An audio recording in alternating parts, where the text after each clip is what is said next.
નમસ્કાર દર્શક મિત્રો, હેલો સૌરાષ્ટ્ર ન્યૂઝમાં આપનું સ્વાગત છે. આપની સાથે હું છું રાઠોડ અંકિતા. નજર કરીએ આજની હેડલાઇન્સ પર.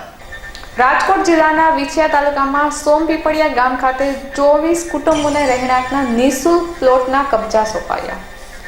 નેશનલ રૂરલ લાઇવલીહુડ મિશન અંતર્ગત લખપતિ દીદી ઇનિશિયેટિવ અંગેની સૌરાષ્ટ્ર કચ્છના માસ્ટર ટ્રેનરોની 2 દિવસીય તાલીમ યોજાઈ. વિકસિત ભારત સંકલ્પ યાત્રા સપના થશે સાકાર. લોધિકા તાલુકાના ચીભડા ગામે વિકસિત ભારત સંકલ્પ યાત્રા યોજાઈ. હવે સમાચારને જોઈએ વિગતવાર. જામનગરમાં જિલ્લા પોલીસ વડાના નિવાસસ્થાન પાછળ 3 જેટલી દુકાનોમાં તસ્કરો ત્રાટક્યા. જામનગર શહેરના જૂના રેલવે સ્ટેશન પાસે ઘટના બની, જેમાં અનાજ કરિયાણા સહિતની 3 દુકાનોમાં તસ્કરો ત્રાટક્યા. દુકાનોની છતના સિમેન્ટના પતરા તોડી ચોરી કરાઈ. 3 દુકાનોમાંથી રોકડ રકમ માલસામાનની ચોરી થઈ. વેપારીઓ દ્વારા પોલીસ ફરિયાદ નોંધવા તજવીજ હાથ ધરવામાં આવી છે. અહેવાલ પરાક્રમસિંહ રાણા, જામનગર.